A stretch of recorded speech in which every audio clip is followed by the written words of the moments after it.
Okay guys, so what I do is I start by just breaking off small pieces of the modelling chocolate, and it's quite cool today, so I just work those in my, work them between my fingers and get them to a malleable state. What I'll start to do is just define the chin a little bit, and then I'll start working on the middle of the face. You can see I left the face quite flat, so I have a lot of leeway to build up. So let's get going.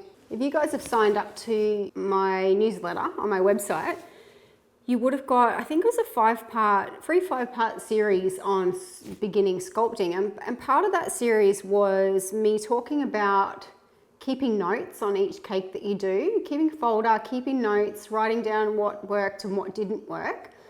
And then you can reference that back later. And I pretty much do that in vlogs, but I just want to show you guys that this is my book that I keep beside me. I'm a real note taker, and I just take down notes each day of everything that I do, and I just keep that. That's just a diary, like a yearly diary, and then I can go back and have a look at all the products that I may have used, mistakes that I made, and that sort of thing.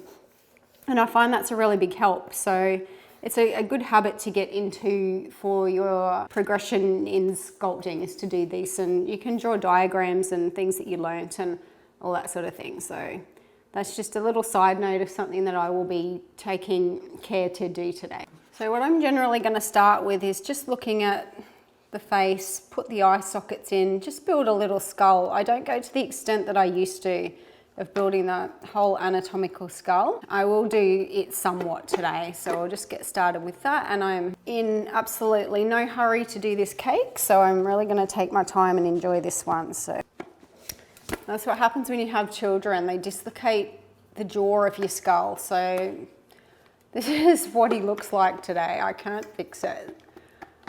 Anyway, let's get going. So guys, what I've just measured from my skull was chin to the bottom of the nose, the height of the nose socket, and then the height of the eye sockets. So I will have to add a fair bit more head up there, so that just gives me a little bit of an idea where I'm at.